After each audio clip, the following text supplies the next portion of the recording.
Welcome to Programming with Qt Widgets. I'm Jesper Pedersen from KDAB.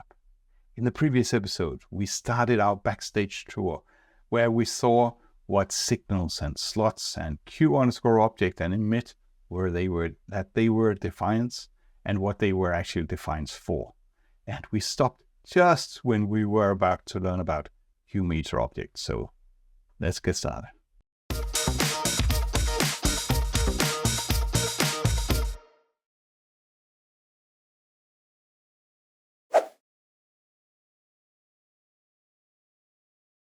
QMetaObject, as the name indicates, it's meta information about a Q object. And you get one instance of a QMetaObject for every single class that is inheriting Q object, or more specific, for every single class inheriting Q object, which has the Q_object macro at the very top. That's just me telling you that you should have it there. Now, the meta information, you can see there's lots of interesting information in here. For example, I can go and get the class name. That answers the question that I started out the previous episode with. In a regular C++ application, not Qt, but just regular, how do you go from an object to a string telling which class that object is of? You don't. That's the whole, that's not a bug, that's a feature. I'm sure Bjarne Trolltech would tell us if we asked him, because that is how the whole C++ is keeping the binaries as small as possible. Back then in the 80s, storing the number of letters that goes into the class name didn't make any sense. But that kind of introspection is still useful, and it's on the horizon of C++ itself to get that eventually.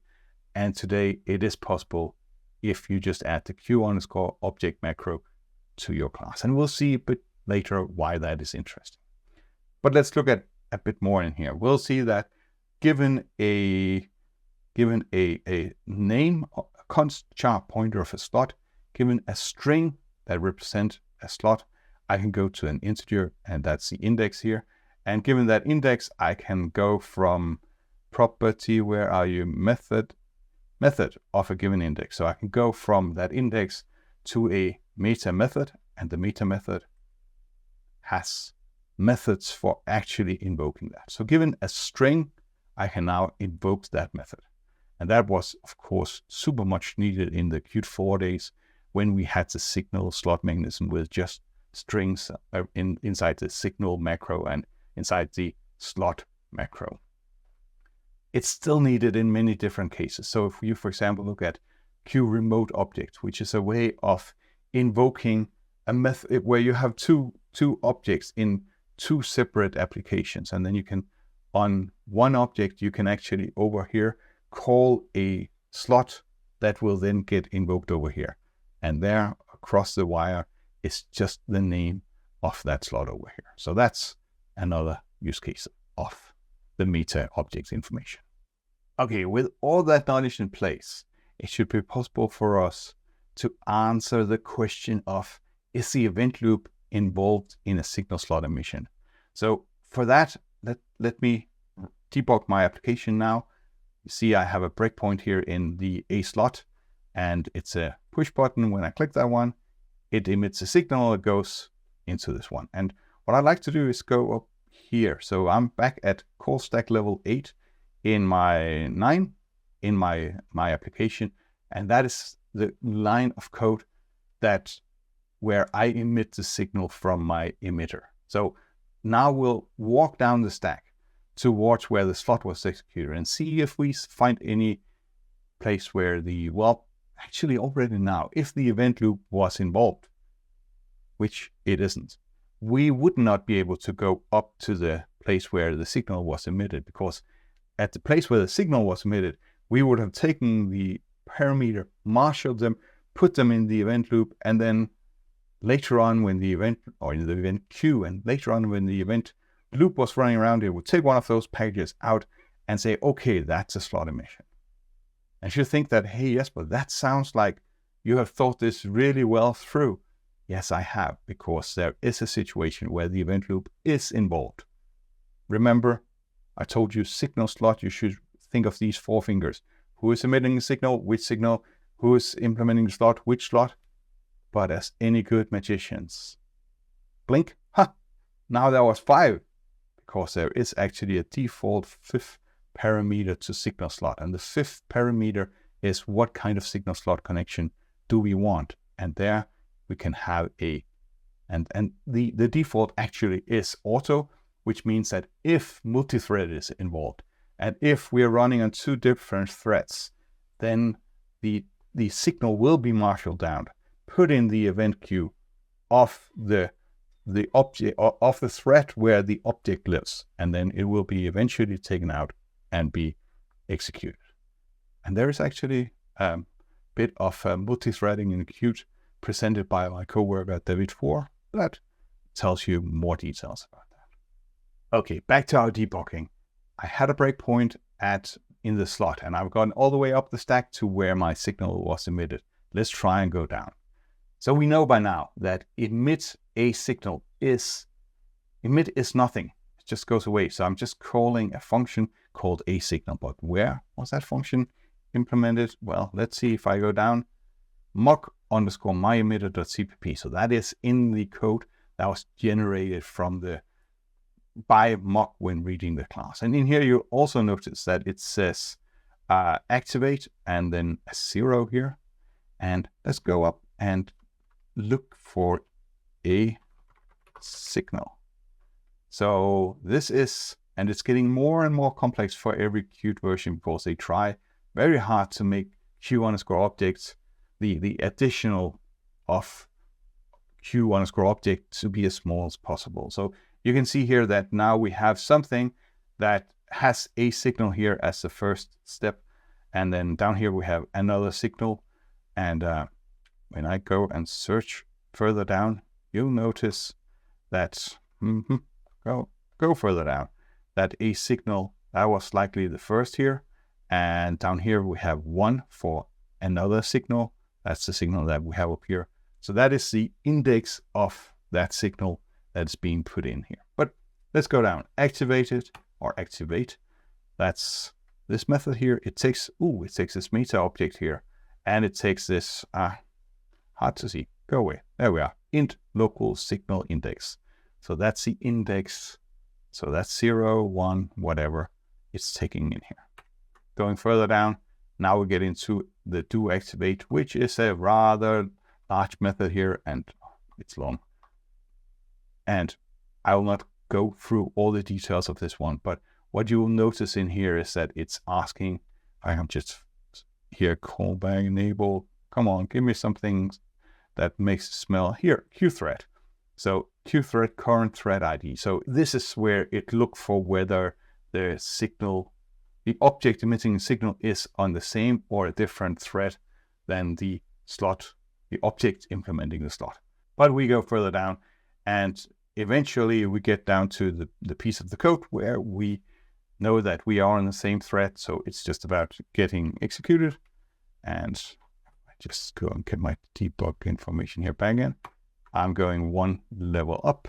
It's going to call, which is QObjects defs impl. It just calls some indirection here. I'm sure there's a lot of template going on. And a bit further, call, a bit further. And I'm almost down now. There we are. Now I'm in the slot. So there was a lot of looking up which slot is connected in tables and so on. But I'm not going to go through all the code. That would take an hour in itself, and it would be boring, and I would not be able to do it. But go and have a look at that yourself. It is rather interesting to see what is going on inside there. Developing software is hard, and developing maintainable, easy to read software is harder. And one of the tricks that we all know about is that you should be using algorithms rather than raw for loops. And that's where I'm especially proud to tell you, you should go and check out on KDAB algorithm. That's a tool that I've been writing an algorithm library for use with C++. Remember, I told you that you should almost always, unless you have a very, very compelling idea, why not, add the Q_object macro to all of your Q object subclasses. And remember, I showed you that it gives you the class name in there. And let me just show you why that is a good idea. So when you are working with model view, which is a topic we'll talk about much later in this series here, you will eventually end up with multiple models and proxy models stacked on top of each other. And then you look at that whole stack of models and need to figure out the information flow in there. And at that time, it will be rather difficult to just look at it with QDebug or similar tools. So for that purpose, in KDAB, we have a tool that's called GammaRay that is super, super useful for this stuff here. And I just start GammaRay here. And of course, if not already showed up, then here's a link to it. And it's in the show note below. Now I'm starting GammaRay. And what you can see is that it finds a bunch of applications that is running on my system that I can hook into and check index desktop 642. So I couldn't be bothered recompiling it for my 651. So I'm just found it here for an old version. And GammaRay starts up on my other screen. So it's over here. And let me just see. So what we see here is models. And actually, let's go down and just for the fun of it, find the widgets part here. Here we have the widget. And over here, we have all the properties. Remember, I told you about properties early on. And when you were looking at the documentation, you could go and get a good idea of what does that object do just based on its properties. And over here, you can see all the properties that a lot of them comes from QWidget and some from QFrame, and you can see where they come from here. And let's just find something to change here from QWidget. Let's just see if we can find the font here, and we can make it bold and see the application here. There's my application here. It's running now. And you can see that when I'm changing here, it will right away, so make it italic and see my application here updates and is now, this whole view is in italic. So changing the properties on the fly is one of those facilities of GammaRay, which is super useful for debugging your application. But that was not what I came here for. I came for the models. And if you see up here, I have a Depeche model. It's a joke that I like in Qt Widgets and more. Depeche model. And inside, underneath that, it has a QSort filter proxy model. QSort filter proxy model is one of those that comes out of the toolbox in Qt, but it doesn't tell me all that much just looking at it here. So let's quit this attempt here again. Let's kill the whole thing, go away. Find my code over here, find my filter collection. There we are. See, I'm missing and Clazy. If you don't know Clazy, here's another link to Qt Widgets and more where I tell you about Clazy. It tells me that I am missing this Q_object there. So let me compile it now with that Q_object in there and let's run it. It's running again here and go to my shell, start that up, and yes, it's this one, and there it is. And now observe it says Depeche model and underneath filter collection. So if for no other reason, adding Q_object macro to all of your objects makes it so much easier to identify them when you have a list of QObject subclasses that you need to understand in one way or the other. For example, when I have a stack of models. So by all means, do use Clazy. Do listen to Clazy when it says, "Oh, you forgot Q_object," because you really should add it all over the place. That's it for this episode of Programming with Qt Widgets. Add your scores together now. If you got 0 to -500 points, oh man, you didn't even guess that Signal was public. Wow, how did you do that?